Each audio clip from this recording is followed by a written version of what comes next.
Good evening, everybody. Welcome to our public council meeting, November 1st, 2022. Council, I can't believe I'm quite saying that, but happy Halloween to everybody. And we have 2 months left before the end of our current fiscal year. So it's good to welcome everybody on a cold, sunny day here in the city of Mount Pearl. And on that note, you see before you the agenda as prepared by the city clerk and our executive assistant. There is one change. We have a deletion related to the Planning, Engineering and Development Committee report. And there is a new item being substituted. I believe the two committee members have been briefed. So if everybody has all that, I'm going to accept the motion from Councillor Locke and seconded by Councillor Lane that we adopt the agenda. All in favor? Those opposed? Motion's carried. Thank you so much. Now, just bear with me, please. First thing we'll do, according to the agenda, is the lands acknowledgement. We begin today's public council meeting by respectfully acknowledging the province of Newfoundland and Labrador as the ancestral homelands of many diverse populations of Indigenous people, including the Beothuk, who have contributed to 9,000 years of history on the island of Newfoundland. Today, this province is home to diverse populations of Indigenous and other people. We acknowledge with respect the diverse histories and cultures of the Mi'kmaq, Innu, and Inuit. We honor this beautiful land together as we strive for collective healing and true reconciliation. Next item on the agenda, folks, is the public council meeting from October 18th, 2022. Before I call for acceptance of those minutes, is there any errors or omissions? Hearing none, I'm going to call for acceptance of the minutes, moved by Deputy Mayor Kiley, seconded by Councillor Rice. All in favor? Aye. Those opposed? Again, motion carried. Business arising, Council. Please quote the item in the action report or the minutes.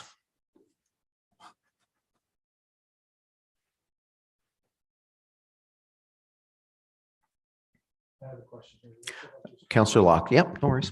Just trying to find the number here. It's 582. I asked last meeting about the booth we had at our City Days event at St. David's with respect to budget consultation. So I'm just wondering if there's an update. I asked for some data to see what level of participation we had. I'm just wondering if we have an update for that, Your Worship. I'm going to turn to Director Pittman on that. Sorry. Hey, Mount Pearl. Is it working? Yes. Yep. Okay. We had about 40 people participate in the survey detail for budget 2023 at City Days. So of the 40 people, we had 33 were Mount Pearl residents. So when we look at that data, we're still analyzing it in relation to the budget conversation for this year.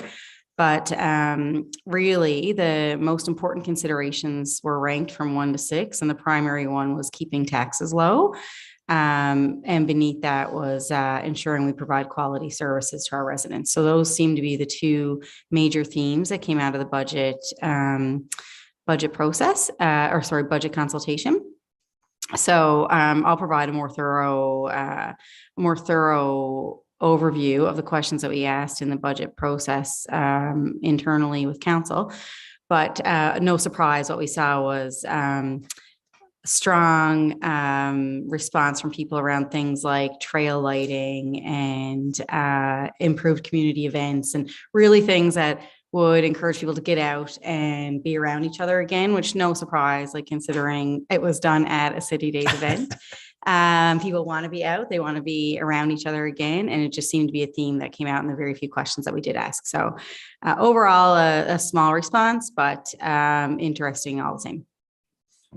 Thank you, Director. Just curious now, plug again for www.heymountpearl.ca to encourage residents to participate, give us their input.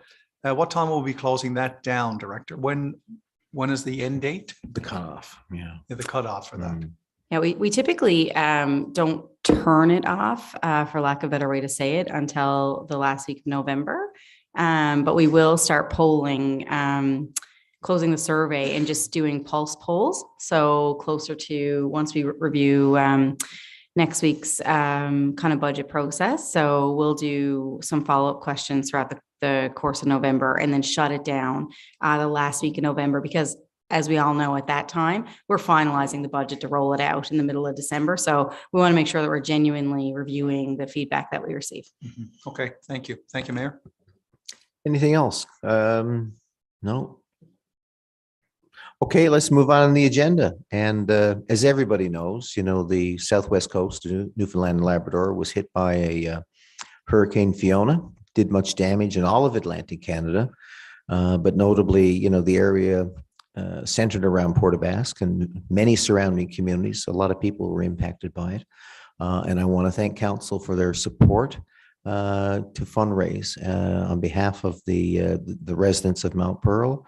Council had agreed to make a donation. And of course, we know the Canadian Red Cross is going to be matching that donation. Sorry, the federal government is going to be matching that donation. So we're joined here tonight by Reid Eyre, who's with the Newfoundland and Labrador division of the Canadian Red Cross. Reid is responsible he's the emergency coordinator here in the province, and I'm sure he's been very, very busy.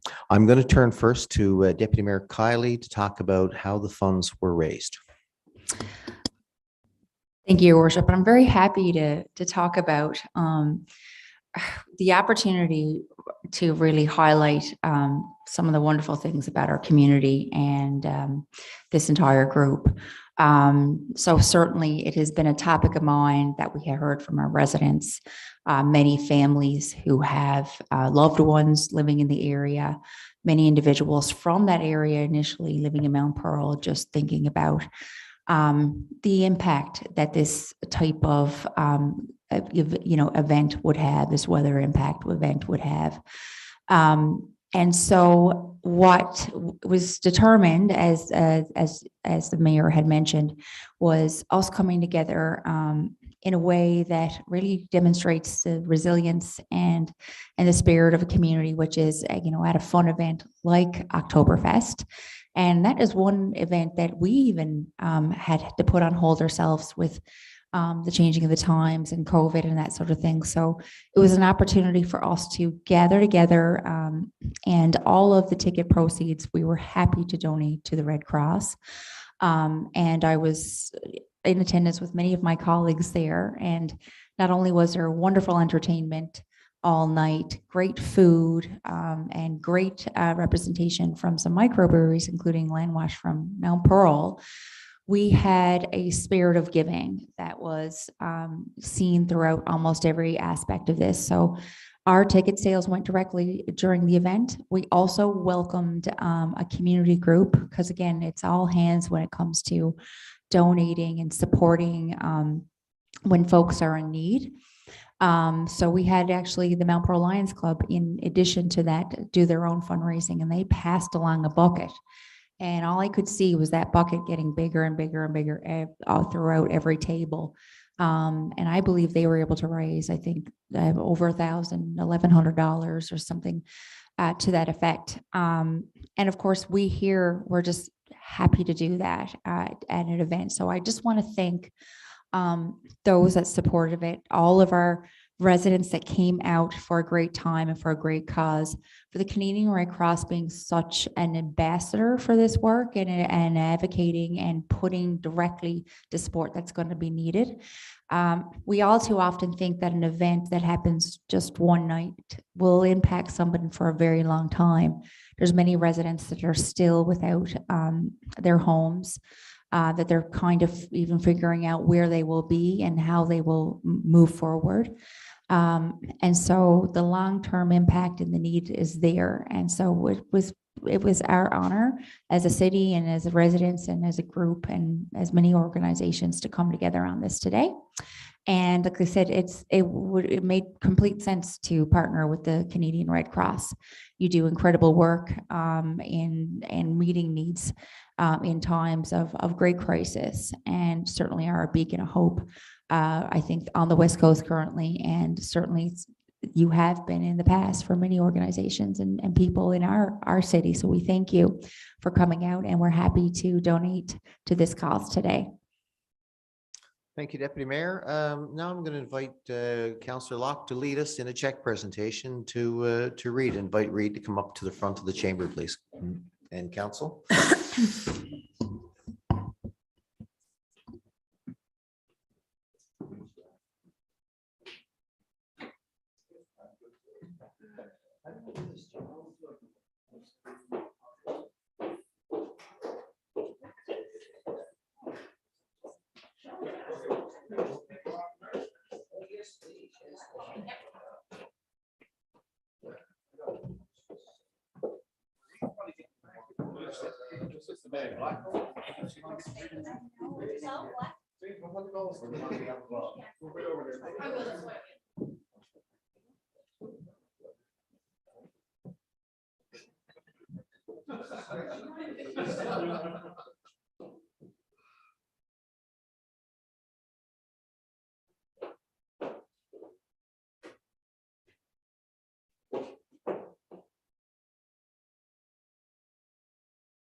I think there's a real check in the room.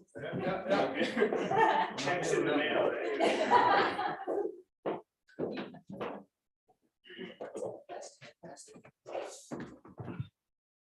Okay. All right. Now we got to go back up to proclamations. I'm trying to get on to committee work, but I want to welcome our manager of planning, Catherine Powers, here tonight. Welcome, because we're here to celebrate World Town Planning Day, which is not today, but it will be next Tuesday. So, you know, the council meeting, traditionally the council meeting before that day, we've always had a chance to have a chat about, you know, all the great planning work that's gone into the city of Mount Pearl. So I have a proclamation, and then I know my colleagues on the committee are going to speak to it as well. Whereas November 8th has been celebrated as World Town Planning Day in many countries since 1949. And whereas the Newfoundland and Labrador Association of Professional Planners, an affiliate of the Canadian Institute of Planners, endorses World Town Planning Day to recognize the contribution of planning to the quality of our communities and environment. And whereas World Town Planning Day helps us publicly recognize the work of planners, municipal officials, and citizens in planning for the future of Mount Pearl and in the critical role of creating healthy, livable, and sustainable communities. Now, therefore, be it resolved that Tuesday, November 8th, 2022 is hereby designated as World Town Planning Day here in the city of Mount Pearl. And that is being adopted today. And I will affix on behalf of council my signature to that. And I want to say it's a very, very satisfying city to live in because of all the planning that's gone into it over the years. The planning of the future will be different. It'll be a different type of planning. But nonetheless, I know I look around the room at my colleagues and all the staff here. We're always forward thinking. And I think that's the key to the word planning. So I'm going to invite Councillor Rice, I think, is going to speak to it, and then Councillor Fry. Thank you. So, Your Worship, just want to actually make a few comments on. So we have actually what we think is the 1928 original frame print or plan for today's meeting. So thanks to corporate marketing, ultimately we plan to have turned this into a wall vinyl through current scanning technology. This can be reproduced at a high quality in a large format. So our thoughts are to place this in City Hall on one of our walls. So to truly capture the piece of its history and the history of, and we come back, the original, I guess, heading would be Mount Pearl Park, Glendale. And so we would see an example of this and the image of the wall mural below. So planning is the basis of Mount Pearl from its start as a town and to its status as a city. Municipal planning in Mount Pearl began in 1955 upon the incorporation of the town of Mount Pearl Park, Glendale. The current municipal plan is the 6th municipal plan prepared for the community since its incorporation. This plan, like all previous plans, directs council in its day-to-day decision-making and development proposals and provides the public with the information on the council's views and intentions towards future growth here in the city of Mount Pearl.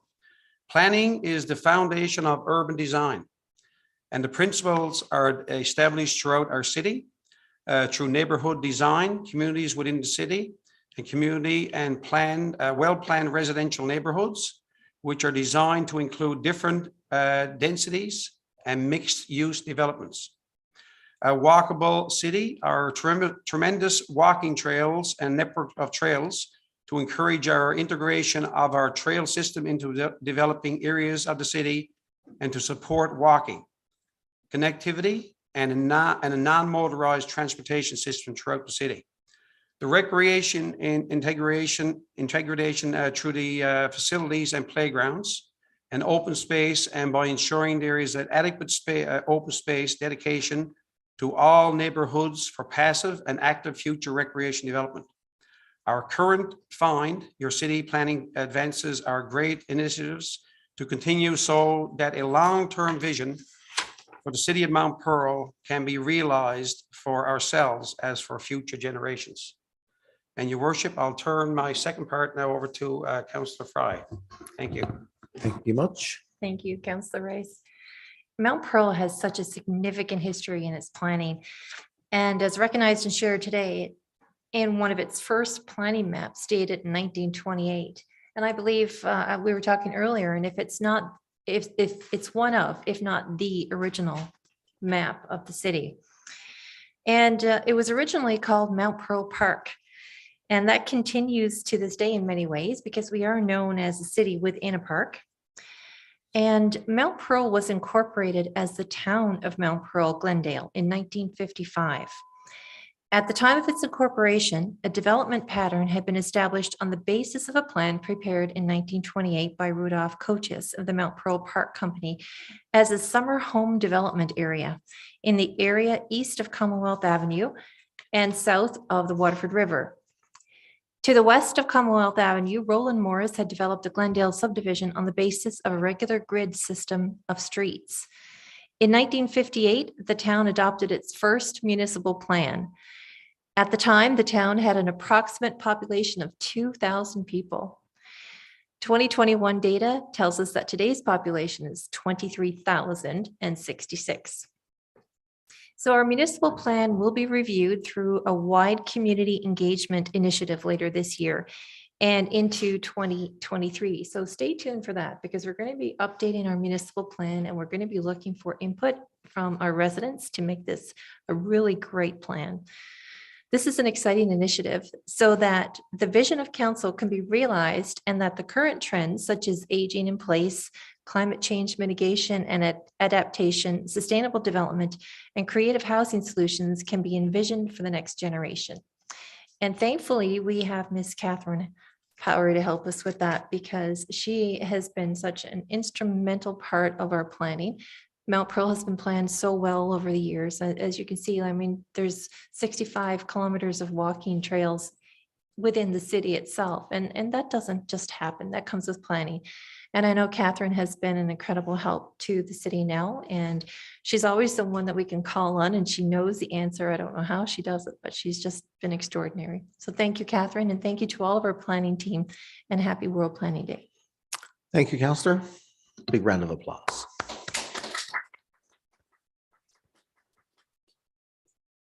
I'm going to ask Director Antle, who heads the Planning, Engineering, Development Department, and of course, very strategically, the word planning is the first letter in the acronym we call PED sometimes. Director, would you like to speak about the great and worthwhile contribution our planning staff make to our city? Thank you, Your Worship. I think bringing together our new department, Planning, Engineering, Development, one of the first things we did was actually discuss how we build the name of the department. And the first thing, it's in the sequence. So planning is the first part of our sequence. Then it's the engineering and it's our development. So while I may have my background as an engineer, I think happily, I've been adopted, I think, by our planning team. And I find it exciting, it's interesting, it's always engaging. And Catherine is part of that, and Alana and our entire team. To be able to find a map that's part of our history, that speaks to Mount Pearl. I mean, a lot of people think of Mount Pearl as being certainly a young and invigorating community. To think that our history starts back to a map in 1928. To think that we're almost really planned out almost 100 years ago now.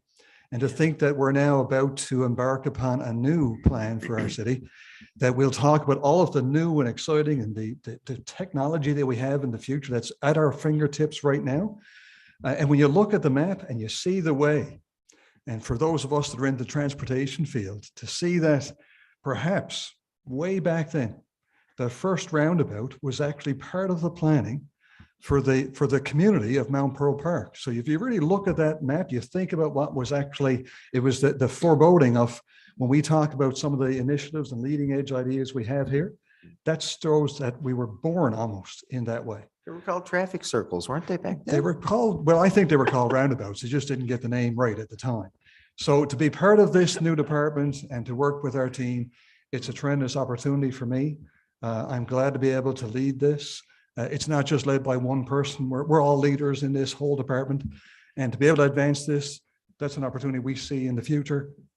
We look forward to it tremendously. Thank you for the opportunity. Thank you very much. And I'd like to invite now council for a picture with the map from 1928. And I'd 1920. like to invite as well our CAO as well as our manager planning to join us too, please.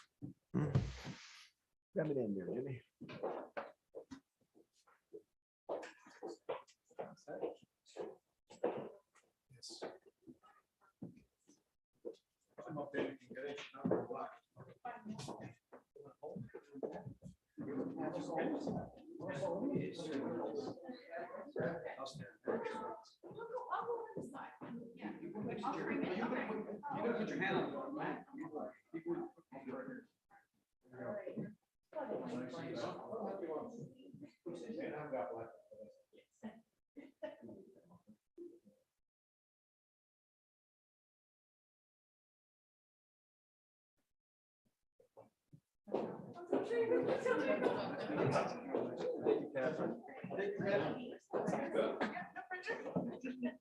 You got it. There's a continued area.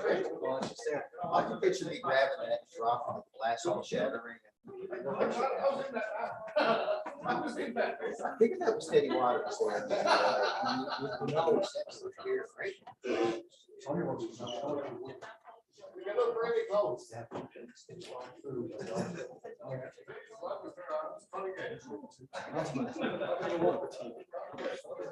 Thanks, Catherine. Thanks a lot. You can stay for the meeting if you want. Okay. Yeah, so before we wrap up, council, anybody wants to speak to it? I think we got Councillor Locke and then Councillor Antle at least. Thank you, Your Worship. Thank you, Catherine, for coming today. I know I've mentioned this before, Mayor, but when I saw this coming into I had to bring in a textbook because, you know, I'm no longer teaching, I'm retired, but this is a case study. Miss Lane may remember this when she studied Canadian geography with me way back when. And it's the chapter on urban planning and effective urban planning and the impact that great urban planning has on quality of life and resident satisfaction and the environment. And of all the towns and cities in our beautiful country of Canada, they used the city of Mount Pearl as a case study in this national textbook. So every year I taught with pride the fact that the city of Mount Pearl is highlighted in a textbook as a well-planned, effectively planned city. And I want to extend a sincere thanks to the planning staff because every year I had learning activities and I would reach out to the folks in planning and they were always there. I'd had field trips come down to City Hall where they spoke with our planning department and one time I had them develop a section of the city for them to develop a plan using some of the strategies for planning. So I just wanted to highlight that again today because we are known as a very well-planned city. And as Director Antle said, many people see Mount Pearl as a suburb and a young city, but you know, we've been around for almost a century now, at least from a planning perspective. As you know, my great aunt Helen Dunn, who many of us know, all of us know, down on Dunn's Corner.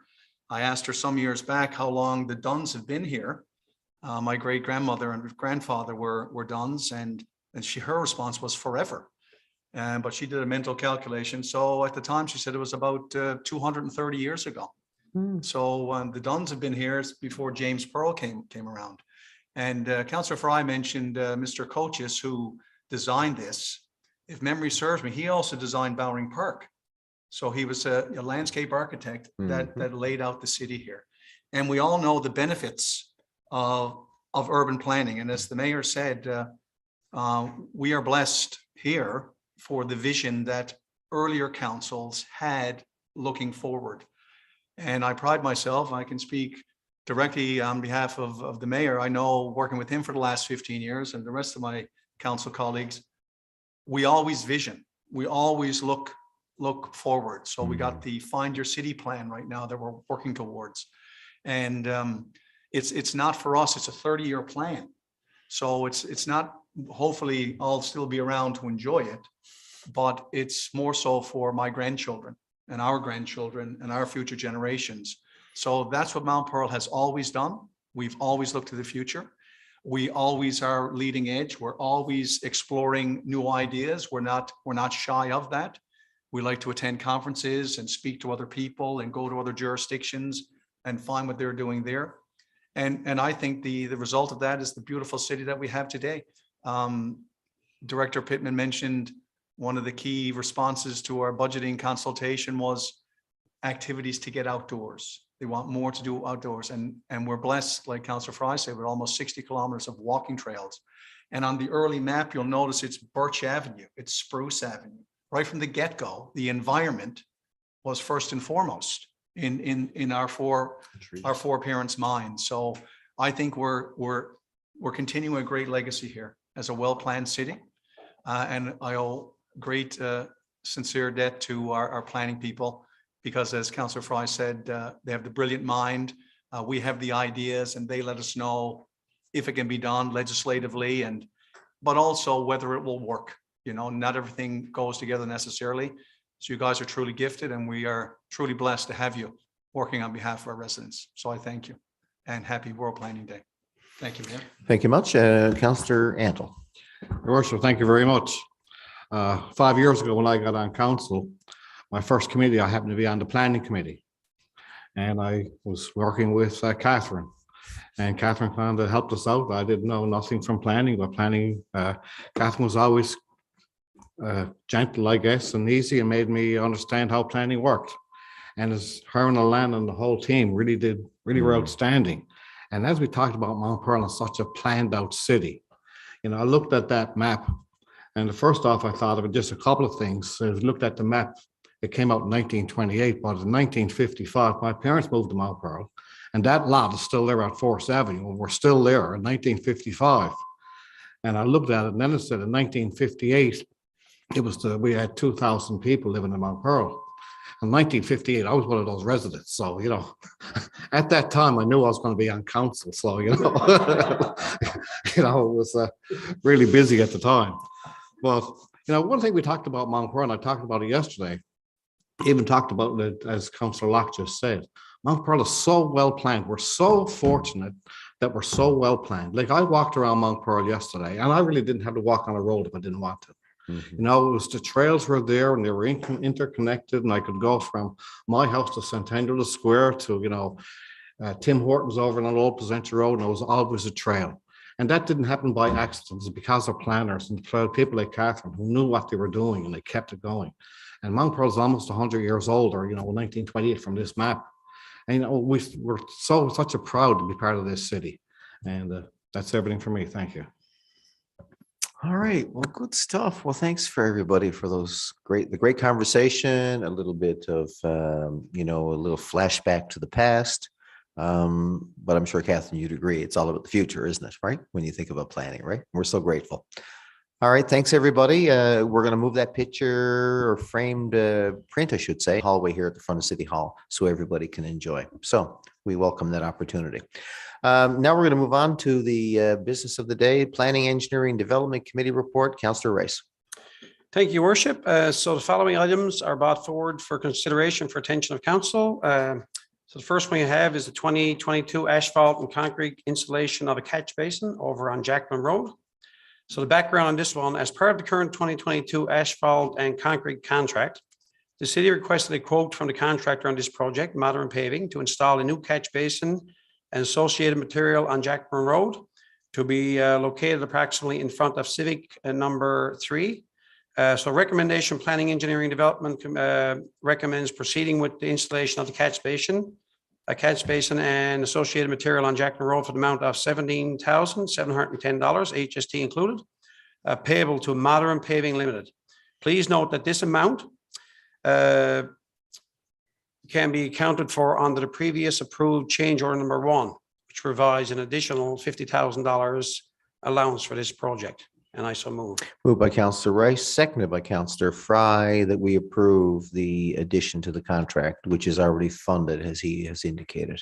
Any comments, questions? I'll call the question. All in favor? Aye. Contrary-minded and carried. Thank you, Worship. Number 2, we have, this request is for approval for to proceed with a reapplication for ISEP 2019 projects. So just some background, this one, the multi-street Spruce Avenue and Roosevelt Avenue, Carroll Drive and Billard Avenue, Farrell Drive, Holden Street to Evans Place and Barber Drive. The city received correspondence from the government of Newfoundland and Labrador that they will accept a reapplication for the 2019 municipal construction cost shared funding program. Specifically, the Investing in the Canadian Infrastructure, which is ICIP program, as part of the reapplication. The original 2019 cost sharing projects had to be cancelled, along with the 2022 Barber Drive project, to relocate the funds to the reapplications. Recommendation, Planning, Engineering, and Development Committee requests approval to proceed with the following to ensure adequate funding is in place for the city's high priority projects. Number 1, cancel ISEP project 17-GI-21-00044, water, sanitary storm sewer, asphalt, curb and sidewalk replacement, Farrell Drive from Holden Street to Evans Place. The total project funding cancel will be $5,100,000, HST included. And number 2, the ISEP reapplication, water, sanitary storm sewer, asphalt, curb and sidewalk replacement, Farrell Drive, Holden Street to Evans. The total amount being applied for will be $6,935,440.80, HST included. And cancellation of ISEP project 17-GL-21-0043, water, sanitary storm sewer, asphalt, curb and sidewalk replacement, Spruce, Birch, Roosevelt Avenues and Carroll Drive, and water main lining Billard Avenue. The total project funding cancel will be $5,050,000, including HST.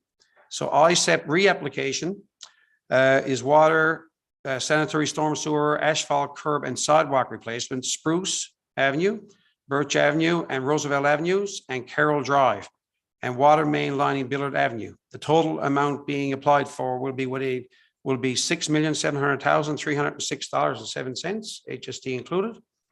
And the cancellation of ISEP project 17-GL-23000014, water, sanitary storm sewer, asphalt, curb and sidewalk replacement, Barber Drive area. The total project funding cancel will be $4 million, HST included. The funding is proposed to be reallocated to the amount of reapplications, and the unallocated funds of funding to be moved to 17-GL-22-00031, full replacement of water, sanitary and storm sewer, asphalt, curb and sidewalk and Jackman Drive. And I so move. It is moved by Counselor Rice, third on the committee. Thank you, Counselor Locke, who's Deputy Mayor Kiley. So I thought Counselor Fry had to step out. No worries. You knew we had to cover it. I understood, right? Yeah. Yeah. So it has been moved. Any questions, Council? In a nutshell, I think the 2020, 2021 and 2022 ISIP funding is not sufficient now to cover, I'll say, post-COVID inflation. So I'd ask the director if you could comment, what are the measures that are included now in these reapplications as we spread the funding over fewer projects in effect? But do we have sufficient coverage for possible overruns, and do we have sufficient coverage for any additional inflation? Director. Thank you, Your Worship. Yes, this is to deal with, the way you put it was quite correct, post-COVID inflation. So it's to do with the supply chain issues that we've seen in the world in the past year, to deal with the volatility in fuel prices that reflect in our construction costs. So what's happening here is we've had multiple conversations with the province about the approved funding pre that escalation. And normally in ISIP program does not permit you to cover any cost escalation through the cost sharing. So normally the city would be responsible for 100%. So through this, effectively, we are canceling the original application, reapplying at the current inflationary amount that we're at now. So that reflects, those new amounts reflect our current projection in today. They also include, each one of those projects, a contingency amount. And it's a smaller amount that we applied for in the beginning, but we think is adequate because these are design build projects that has a greater control over the cost of the project. So what this will do, in order to fund these, we already have some other ISIP approved projects. And the most recent one was Barber Drive. So the ones that are in the greater demand, according to our asset management plan, are the ones that we've identified. And the next one on our approved list is Jackman Drive. So Jackman Drive also requires an increase in funding because of that same escalation that was unexpected. So what we are seeking in our applications is to apply at the current projected cost estimate that we are at now for Farrell and those multiple streets we identified, use the funding from Barber to cover that, and also take the balance of what we've identified to move it into the Jackman Drive project. And we believe there will be sufficient to cover that project as well. Ultimately, we will seek council's approval to reapply for Barber Drive as our next priority project.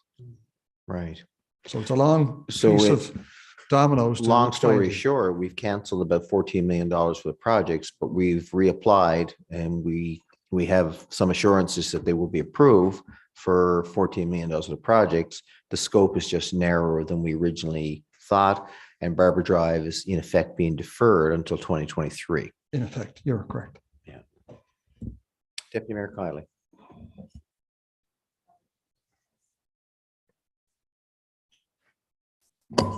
Sorry, folks, just some mic issue. Thank you very much for that description. And certainly it's in line with the discussion and what we have seen with multiple projects, coming through council in relation to supply chain, the increase in costs, and what it sounds like some flexibility that was necessary for us to keep to what is most important, which is our asset management plan, what is in great need. For those projects that are now going to be deferred, such as Barber, is there any other items that we need to think about that will impact that, aside from time? When we look at assessing the work that needs to be done there, is there anything that we need to think about in the interim, or is this a type of project that it still falls within, say, the goalposts of addressing the infrastructure and the matter in that area? Thank you, Deputy Mayor Hawley. When it comes to asset management principles, we use what we call a forecasted service life. So the underground infrastructure on Barber Drive is at that point. It doesn't mean that it will fail tomorrow. It means that it's aging. So we may see some further deterioration, and there'll be work that we'll have to encounter then and repair. It'll be more of a repair procedure that we'll be facing for the next several years until we reapply and get full funding. So some of those repairs might involve, some catch basins or some manhole failures or things like this that we'll monitor over the next few years with our Public Works Department as well. So that'll be a monitoring, but it's normal in asset management as our service life and our infrastructure expires to do certain repairs until we can basically get a full replacement. Thank you very much. I think our asset management will have to be somewhat rewritten in terms of value going forward, unless we see a significant period of deflation. Any further thoughts, council? Any comments? Councillor Locke. Thank you, Mayor. Just actually, I raised this in our Corporate Services Public Works Committee yesterday as a question. I'm just looking at some of these roads here, Director Rental, and they're up in age, certainly 30, 40, 50, 60-year-old roads. And I'm just wondering, when we're looking at streets going forward, when we assess these, do we give any thought, or can we give some thought to the roads that were built 60 years ago, do they still meet the current needs of today? For example, do they need to be wider? Could they possibly be more narrow if that results in some savings? In areas where, and all of my colleagues will know, one of the key concerns here in our city is speeding. Well, when we're replacing roads, can we, again, adopt some of the new thoughts to traffic calming, for example? Like I know what we did on Sunrise and the lines that we put on Smallwood Drive extension there. Is there any consideration given into this rather than just looking at these roads that need to be replaced, looking at a map, tearing up what's there and putting back exactly what's there? Do we give any thought to an assessment of that, especially if it's a design build, for example? Might that type of analysis be possible in that, or as a part of the process, we assess whether what's there right now is going to be adequate for the next 40 years? Thank you, Councillor Rock. Short, simple answer is yes. A little bit longer answer is that one of the benefits, again, of our planning, engineering and development department being joined is we are now a planning department as well. So while asset management effectively is mostly about replacing what we own, good planning would require that we would consider what it might look like in the future. So right now, much of the infrastructure here is simply underground that we are replacing. And the service life of underground is a longer period of time than our overground, if you want to call it that, our roads. So yes, the simple answer is yes, we will be considering that. As we get into the transportation network analysis that we've also committed in 2022, that will lead into 2023 with our municipal plan review, I believe we'll be integrating all of those plans together, and you will see asset management, municipal planning, these kinds of plans will integrate and become one. Thank you, Mayor. Thank you. I'm about to call the question, but I note that Councillor Fry has returned to the room. So for the clerk's benefit, it was motioned by Councillor Rice and seconded by Councillor Fry. Thank you very much. All in favor? Aye. Contrary-minded? Motion carried. Thank you. So this is it for me, Your Worship. I'll pass over now to Councillor Fry. And I'm going to do the building and occupancy permit list here for the period of October the 17th to the 28th. So the Planning, Engineering and Development Committee recommends that the building permits issued for this period showing a total construction value of $925,850 be approved. And further, that the occupancy permit list be accepted as presented. And again, they're all here in your kit. As you can see, we have fences and decks and a couple of new single dwelling homes. So there's lots of work going on. And I so move. Moved by Councillor Fry, and again, thank you. Seconded by Councillor Rice for the occupancy permits and building construction from October 17th to 28th. All in favor? Aye. Those opposed? Motion carried. Thank you. Okay, so next we have our city compliance letters and permit applications. So it's been noted that applications for compliance letter requests are often being canceled due to the real estate transactions not proceeding. And the request to cancel is most often after the city has utilized its resources and staff have completed the work on the task. To date, if the compliance letter is canceled, refunds have been issued without question. And this has been causing considerable amount of work for our staff. And under the review, the Planning, Engineering and Development Committee now recommends that the $250 compliance letter fee, as well as the permit application fees, be deemed non-refundable once the city has receipted the fee. The point to this is that the work is already done, and to avoid any unnecessary applications, our staff can be better utilized. And I so move. Moved by Councillor Fry, seconded by Councillor Rice. Questions, council? I'll call the question. All in favor? Aye. And those opposed? Motion carries. And that's it for our report this evening, Your Worship. And now we're going to, thank you. We're going to move on to the Corporate Services and Public Works Committee. Deputy Mayor Kiley, please. Thank you, Your Worship.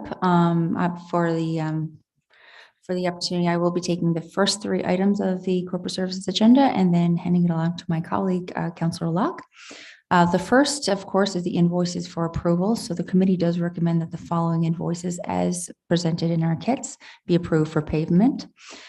So as it is written there, that we've got about 12 types of approval, purchase for approval. Each one, of course, both has a title as well as a brief description and the cost amount there. The total cost amount, of course, is $720,224.81.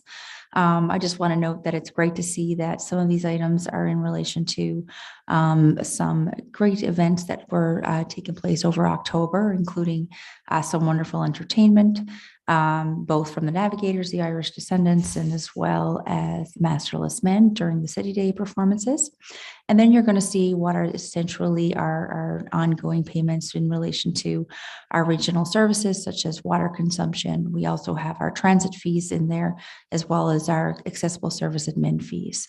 With that in mind, unless there's any questions, I do so move to recommend these invoices for payment. Moved by Deputy Mayor Kiley, seconded by Councillor Locke. Councillor Antle has a question. Just a quick question. I asked a little while ago, was there a comparison done on how much we paid so far this year on Go Bus and Metrobus compared to last year? I'm thinking we're For going that to the too, yeah. Director of Corporate Services. Economic Development. Yeah, I think we're still a little bit behind in some of our invoicing from the labor disruption. So almost complete, but I should have a better update in the next week or two. I'll call the question. All in favor? Those opposed? Motion. Oh, sorry, Councillor Rice. Apologies. Go right ahead, sir. It's okay. No, I just well, actually, it's a point of information. Even though during the labor disruption, all of our facilities were closed down, we couldn't really use them. So just looking at the $7,200 there from NL School District. So, you know, we do pay out money to as part of the summer camp facility rentals. And we were very fortunate to have, because I know there was a lot of upset residents in the city where swimming was shut down and the facilities were shut down. And it was, I just want to say, you know, it was good that we could get those facilities at the time to I guess, to restrain some of the, you know, the stress from all the families in Mount Pearl. But we did pay out $7,200 for that camp facility rental. So just want to add that in there. Thank you. Anybody else? Sorry. I'll call the question. All in favor? Those opposed? Motion carried. Thank you, Your Worship. That leads us to our second item, which is the payment register, sorry. So for the information of council, the following payment register as of October 13th to October 26th, 2022 is here to note, and the total is $1,235,450.54. So again, as you can see there, there's both the vendor ID, the vendor name, the date, and the cost. And this will talk about any sort of, again, costs and with related to services, events, materials, and whatnot. And this is for a point of information, but certainly entertain any questions you might have on any of these expenses.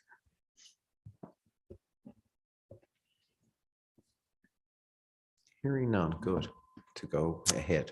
Okay, well, that's the third and final item that I will be presenting through the committee. And the third, I'm happy to identify professional development training for Councillor Locke Athletic Business Conference and Expo.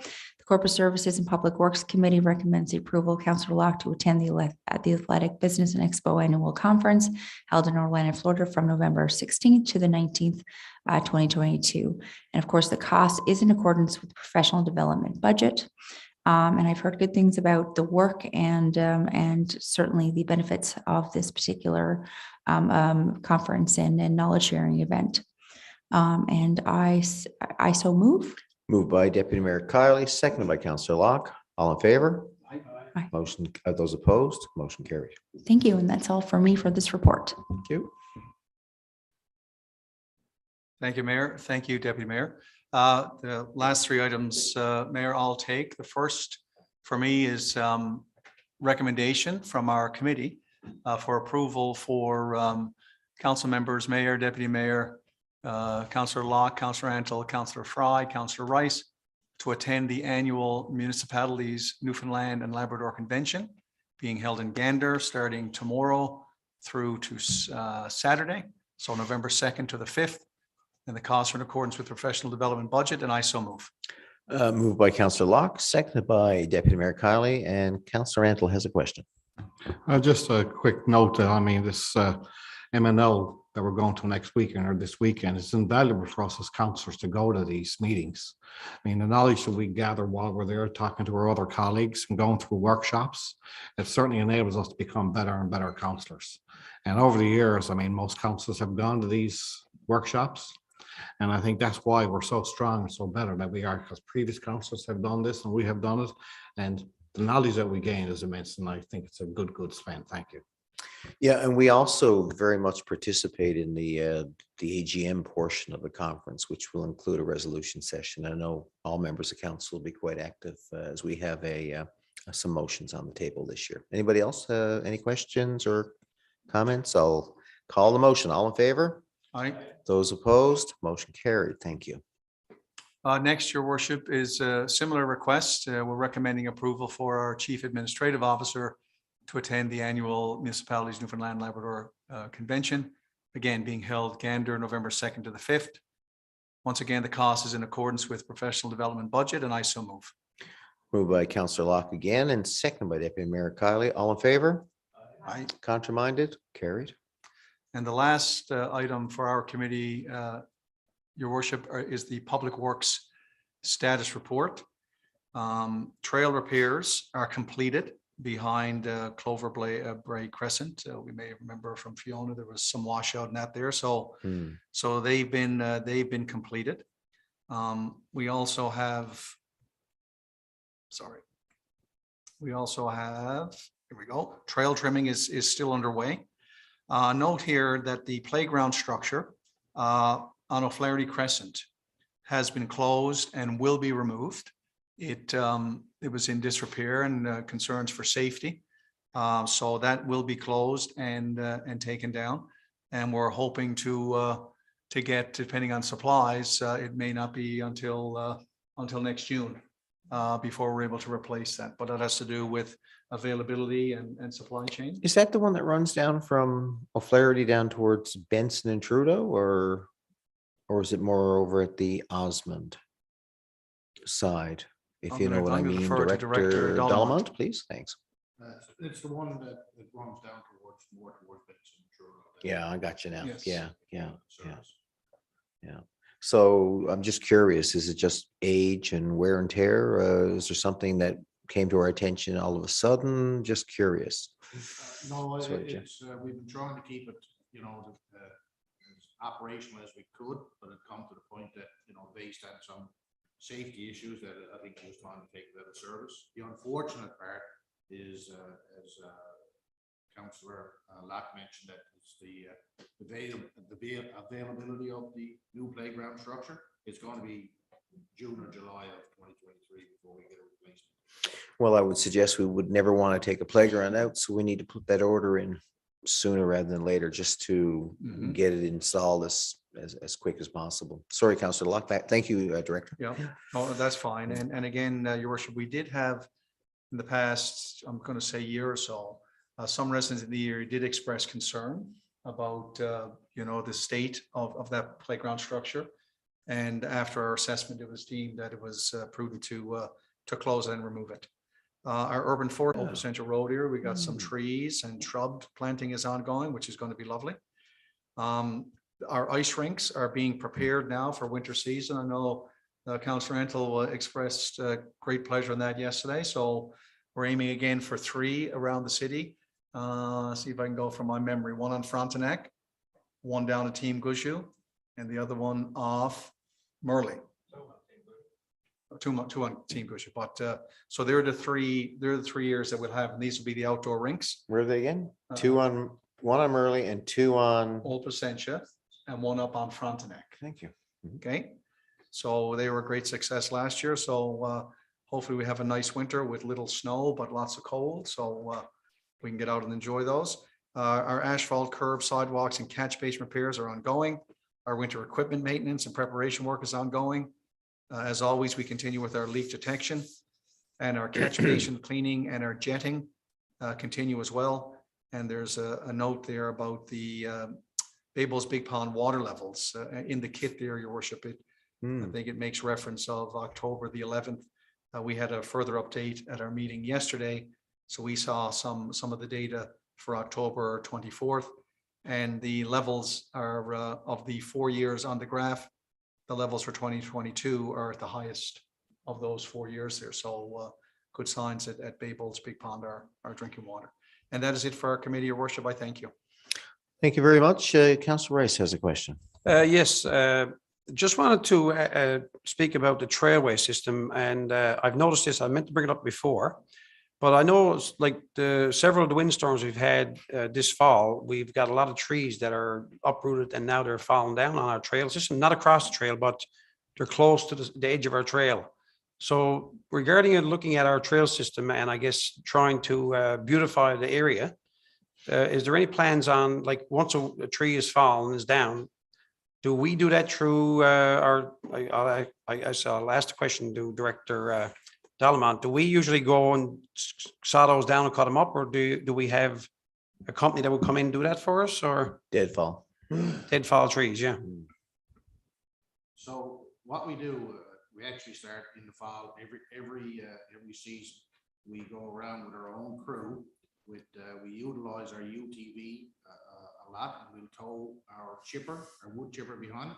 So crews will actually go to the site, remove the tree that's existing and run it through the chipper.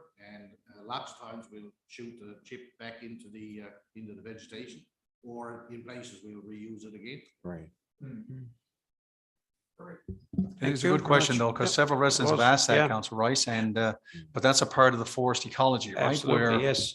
you gotta, because if we took all the deadfall out, eventually you would deplete your soils. Yep. Which would impact the longevity and Yeah. the health of your forest, but Yeah, I noticed, Thank you. yeah, I noticed Okay. yesterday over in Branscome's Pond. Same thing, they were doing that area yesterday. The lives were being caught up and they were doing it then. It looked quite busy. Recreation and Community Safety Committee report, Councillor Lane. Thank you, Your Worship. So we have a Remembrance Day Parade and wreath laying ceremony, which will be happening at St. David's Park on November 11th, Friday. So the Royal Canadian Legion Branch 36 will pay tribute to all of those who fought to preserve the values that we hold so dear with a wreath laying ceremony at St. David's Park. The parade formation will commence at Morse Academy School parking lot at 10:30 a.m. and proceed down Roosevelt Avenue for the wreath laying ceremony directly in front of the Cenotaph. And I'm going to pass it over now to my colleague, Councillor Angel. Thank you, Councillor Lane. This was just added. It's not in your kit.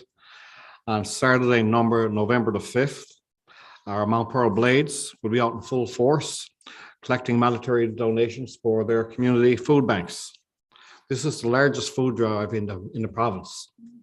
And it's all goal to gain food for our Christmas hampers or our Christmas food banks. If you can't make out, you can do an EMT, no problem at all, do an EMT transfer. You can go on their Facebook page and you can find the address. I won't read it out, but you can find it there. But this food is a food drop off or cash donation, and it's at all the church parking lots here in Mount Pearl Saturday morning from 9 a.m. till 1 p.m. So all the church parking lots, including the Glacier, the Orange Store on Commonwealth Avenue, Sobeys, Dominion, and Coleman's here in Mount Pearl, and also Piper's. So if the residents can take a chance, support the Blades. It's their largest food drive, and thank you very much. Thanks, everybody. We've completed our agenda as posted. I'm going to turn to council for a roundtable. Councillor Rice. Thank you, Worship. Just a couple of items for me. I'll be very brief. So our first one I have there, I want to say big congratulations to our Mount Pearl Marlins, Chris Weeks, who swam the fastest 50-meter fly time in Canadian history for the 17 and under at the FINA World Cup 2022, just recently happened in Toronto. Nice. It's quite an accomplishment for Chris, and I guess I think there's going to be an invite now to the Olympic team for him. Trials coming up, So a big congratulations to Chris.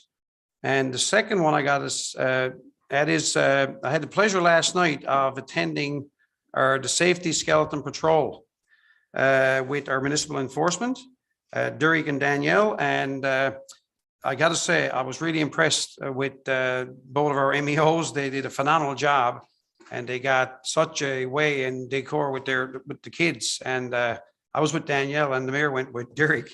But I got to say, I was so impressed with even the armbands that the light up armbands that Mary Houlihan ordered. The kids were crazy for the armbands, and just want to say it was such a great night, and I was really, really surprised, I guess is the word, of how many kids were on the streets in Mount Pearl. And we got to visit LaSalle up there, where NTV were there at 6 o'clock doing a live broadcast. And I think the word got out before, because I don't think I see so many kids on the street in my life as I see up there on LaSalle last night. And the comment was made last night up there, because we comment about all the cars parked on both sides. And I said, nobody can get through. And then the mayor said, great traffic calming, isn't it? And it was such a great night. And I think the kids, thank you to Derek and Danielle, who did a phenomenal job. So Yeah, that's it for me, yeah. Your Worship. Yeah, their aim, thank you, Councillor, their aim is to ensure that the night is as safe as possible. And they did a fantastic job. The whole crew, I might add, not just the four of us, for example, on the street, but behind the scenes. And I know Old Dutch donated some of the treats that we were able to give out to some of the kids. And we had wristbands, right, to keep them all nice and bright and safe. And it's amazing when you get two houses across from each other competing, right? In terms of, and it's a friendly competition, right? But I don't know where they store the stuff, the Halloween stuff that's on the lawns, right? I'm telling you, there has to be a building somewhere here in Mount Pearl that stuff is being stashed in. But anyway, yeah, it was a great time. Councillor Lane. Thank you. And I just have a couple of things as well. So the Mount Pearl Lions Club, they always do a lot for our community. And so soon the Christmas parade will be approaching. Now that Halloween's over, it'll be here before we know it. Oh my. So they were looking for any donations of leftover Halloween candy that anyone may not be using. I know a lot of us overbuy thinking we're going to get more trick-or-treaters, and then we're stuck with a pile of candy that either we throw away or some of us binge eat for a few weeks. So they would be more than happy to take that off your Been there, hands. done that. Because they like to use that to hand out to the kids at the Christmas parade. So if anybody has any leftover candy, feel free to contact them. They'd be happy to take it. I'd also like to extend a congratulations to O'Donnell High athletes, Alex Fahey and Liam Legg, who won multiple medals at last weekend's Kempo Karate Tournament. So that's fantastic. So that's it for me. Thank you. Thank you very much. Councillor Fry, please.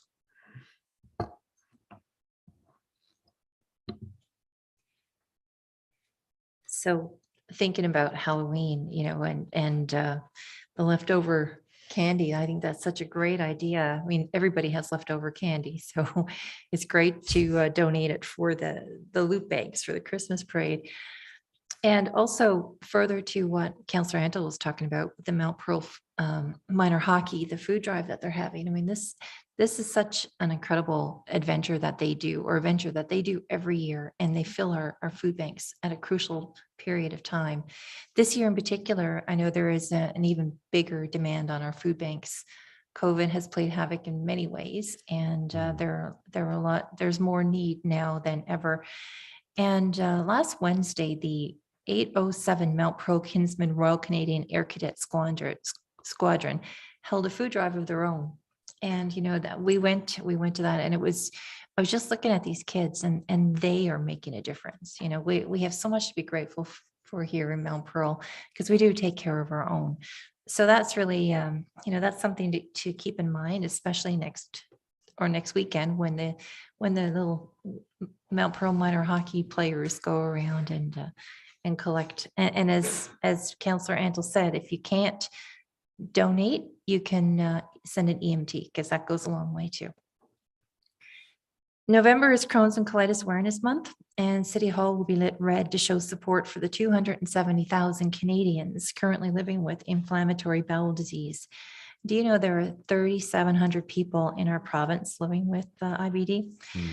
Crohn's and Colitis Canada is working to fund critical research in hopes of finding a cure, and I certainly hope that they do. Next Tuesday, November 15th, the Masonic Breakfast Club will be having a breakfast at the Freemasons Hall at 9 a.m. Cost is $8 per person, and the menu looks amazing. So I just want to throw that out there.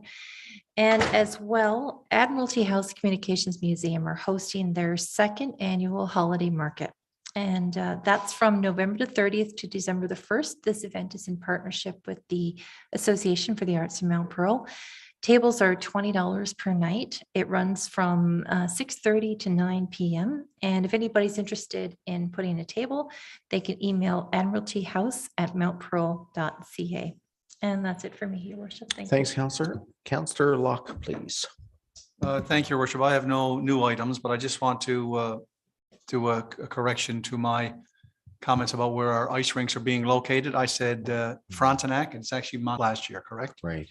So I hope I didn't get people in the Frontenac area excited, but it's up in their part of Mount I Pearl, was so- thinking if it's on Frontenac, it's going to be luge, not skating, right? Yeah, I could tell by the expression on your face, Mayor, when I was saying that. I said, yep. So I apologize for that. No worries. So Team Gouju, Murley, and Montclair. Yeah. Thank you. Deputy Mayor Kiley, thank you, sir. I just have one item, and I just wanted to talk about, especially coming off an evening of Halloween trick or treating and all the work that the skeleton crowd were doing with safety and thinking about safety. I just wanted to kind of highlight something that I know the city has been promoting on our Facebook and doing a significant amount of work of observing, which is increased reports of speeding and dangerous driving in our community. And I just really want to just talk about that. Certainly the city plays a role in ensuring that we monitor that we have calm measuring, planning and measures in place, that we listen to residents that are talking about that so that we can address it in any way we can. But also this includes responsibility of drivers in our community. And, you know, things like including coming to a complete stop while school buses have their lights flashing on and stopping sign on. I know that sometimes a matter of it's during the fall, things are busy. People are really trying to get, you know, we've been there, your kids to school, you got to get to work, that there's a million things to do in the morning, but it's so important to recognize that time is one thing, but our safety of children and our families that are walking and going about school is so important. So, you know, it's easy to take a moment and, you know, get in your head about where you have to go but really just being mindful and being present and adhering to those rules, because it just takes one incident where something can change the life forever in somebody's life. And I'm somebody who has known people in their lives who've been directly impacted by this, and it's heartbreaking on both sides. Nobody ever wants to harm somebody. Nobody ever wants to do that. But a part of that is recognizing you got to slow down, take a moment. It's okay if you're late. Recognize the value of and what is in a school bus. Water in these areas, people are living in these areas in this community. It's just so important. I just want to take time to just acknowledge that. And I know that, again, we've got great people who are looking out after our safety. And I think residents who've been reaching out on this matter and advocating it, and know that, you know, as a city, we're listening and we're looking and reviewing as much as possible to keep our people safe, but we're also communicating to those that are behind the wheel. And recognizing your role in keeping our city and our streets safe as well. Thank you. Well said. And now I'm going to turn to the finale to Councillor Antle. The benefit of going last, everything's already been said, so. Okay, motion. Never. Well, it's pretty close to that, Your Worship. Just one thing, and the success of the trunk or treats at some of the churches this year was phenomenal. It seemed to be really successful. And I think in our committee, we're going to talk about that trunk or treat, something bigger for Mount Pearl to try next year. And that's everything for me, Your Worship. Thank you very much, sir. Yeah, Halloween has really changed. It's not just a function of changing demographics and lower birth rates.